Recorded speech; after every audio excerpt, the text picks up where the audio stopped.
Hallo Leute, im heutigen Video soll es um 5 feuchtigkeitsbindende Inhaltsstoffe gehen und wie ihr sie in eurer Skincare erkennen könnt.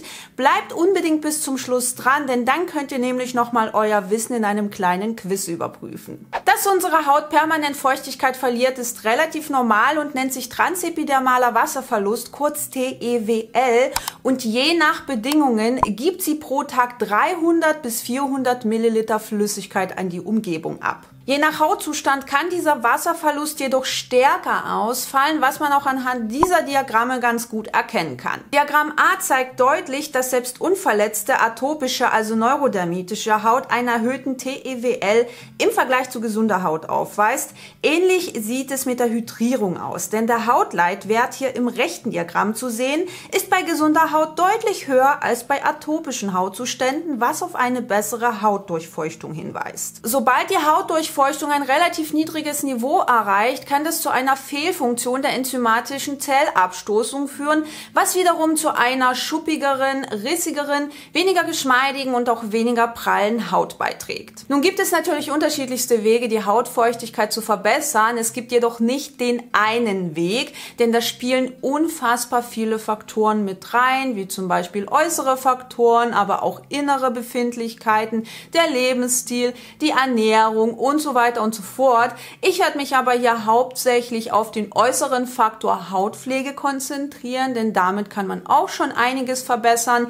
Jedoch kann ich euch aus persönlicher Erfahrung empfehlen, dass ihr unterschiedliche Dinge miteinander kombiniert und schaut, was bei euch einfach zu einem besseren Wohlbefinden führt. Und ich würde euch auch empfehlen, eure persönliche Erwartungshaltung ein kleines bisschen runterzuschrauben.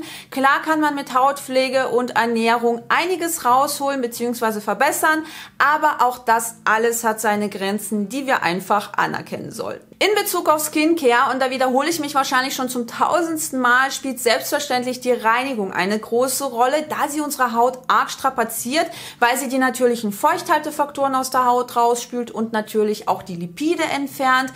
Deshalb ist es besonders wichtig, vor allem bei der Gesichtsreinigung möglichst sanft zu sein, die Haut nicht zu oft zu reinigen und wenn man sie reinigt, möglichst milde, hautfreundliche und sanfte Reinigungsprodukte zu verwenden. Falls ihr euch inspirieren lassen möchtet, ich habe ein Video mit 10 tollen Produkten aus der Drogerie dazu auf meinem YouTube-Kanal. Verlinke ich euch oben in dem i und auch nochmal unten in der Infobox. Da bekommt ihr sozusagen 2 Beispiele für milde Reinigungsprodukte aus der Drogerie. Ich persönlich nutze für meine Gesichtsreinigung am allerliebsten mein Reinigungsgelee, das nach meinen Wünschen und Vorstellungen entwickelt wurde. Es enthält natürlich keine Beduftung, basiert auf einer veganen Formulierung und enthält Emulgatoren auf Zuckerbasis, damit sich das Produkt mit Wasser natürlich wieder runterspülen lässt. Die Konsistenz erinnert so ein bisschen an Honig, aber sobald die Textur mit Körperwärme in Kontakt kommt, schmilzt das Produkt zu einem Öl auf der Haut und das ist für mich einfach jedes Mal ein Stück Wellness, wenn ich es abends zur Gesichtsreinigung verwende.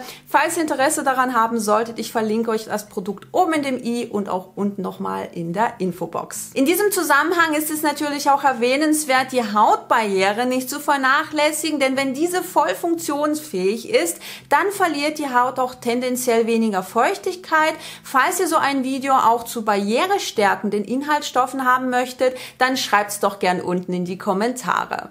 Jetzt, da wir unser Wissen aufgefrischt haben, lasst uns doch zu den Inhaltsstoffen kommen, die die Hautfeuchtigkeit nachweislich erhöhen können. Und jene Stoffe kennen wir unter der Bezeichnung Feuchthaltemittel bzw. Humectants. Und diese Stoffgruppe hat eins gemeinsam. Sie ist hygroskopisch bzw. wasseranziehend. Feuchthaltemittel sind sozusagen in der Lage, Wasser aus ihrer Umgebung anzuziehen und es zu halten, so ein bisschen wie eine Art Schwamm.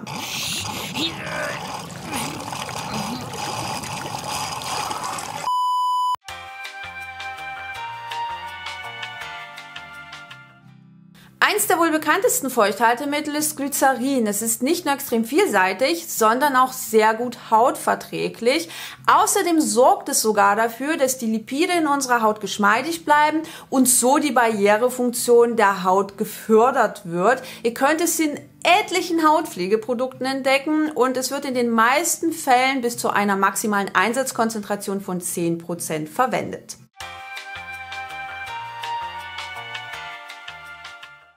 Auch Urea Urea bzw. Harnstoff wird bereits seit geraumer Zeit in Pflegeprodukten verwendet und ist auch Bestandteil der natürlichen Feuchthaltefaktoren unserer Haut, die übrigens 20–30% des Trockengewichts unserer Hornschicht ausmachen. Dieser Inhaltsstoff wird synthetisch gewonnen und hat neben seines feuchtigkeitsbindenden Effekts abhängig von der Konzentration noch viele weitere Vorteile. Beispielsweise ab 10% kann es juckreizstillend und auch schuppenlösend wirken, was unter anderem für Menschen mit Treibeisenhaut sehr, sehr hilfreich sein kann. Leider fällt Urea, aber auch Glycerin selten in den Radar von tollen Inhaltsstoffen, weil sie von vielen einfach nicht als fancy genug angesehen werden oder als sehr oldschool betrachtet werden, obwohl sie eben diese tollen Eigenschaften haben, die auch wissenschaftlich erwiesen sind und sie seit Jahren in Pflegeprodukten verwendet werden. Ihr müsst bei Urea jedoch ein bisschen aufpassen, weil Harnstoff manchmal auf Wunderhaut brennen kann.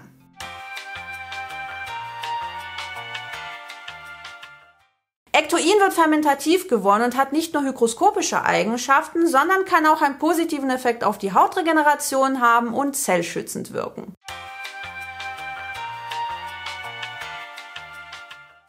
Hyaluron in jeglicher Form hat einen ziemlich guten Ruf in der Skincare-Welt. Ich persönlich finde diese Rohstoffgruppe arg überbewertet, manchmal schwierig zu verarbeiten und verdammt teuer. Egal ob die reine Hyaluronsäure oder ihre Salze, es geht hauptsächlich um den feuchtigkeitsbindenden Effekt dieser Inhaltsstoffe.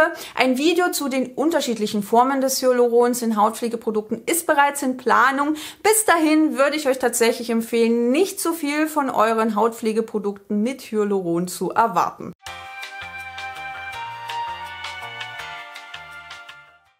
Die Milchsäure findet sich natürlicherweise in unserer Haut und kommt ähnlich wie Urea mit zusätzlichen Benefits daher. Sie kann dazu beitragen, dass abgestorbene Hornzellen schneller abgestoßen werden und so dem Erscheinungsbild von trockener Haut entgegenwirken. Außerdem soll sie die Synthese von Ceramiden anregen, was wiederum einen positiven Effekt auf die Hautbarriere hat. Ein weiterer Vorteil, sie wird von Menschen mit empfindlicher Haut oftmals sehr, sehr gut vertragen. Das war's schon zu den 5 Inhaltsstoffen für mehr Hautfeuchtigkeit. Ich packe euch ein paar Produktbeispiele unten in die Infobox und dann kommen wir noch zum Quiz. Welcher dieser Stoffe ist kein natürlicher Feuchthaltefaktor der Haut? A. Urea, B. PCA, C. Bisabolol. Schreibt eure Lösung gern zusätzlich unten in die Kommentare. Die ersten 10 richtigen Antworten bekommen einen virtuellen Keks von mir. Und damit beenden wir dieses Video. Ich hoffe sehr, dass es euch gefallen hat und würde mich extrem freuen, wenn ihr es mit anderen Menschen teilt, wenn ihr mir ein Däumchen nach oben da lasst oder sogar meinen Kanal abonniert, damit ihr wirklich keines meiner Videos mehr verpasst. Und dann sehen wir uns im nächsten Video. Bis dahin und Tschüssikowski!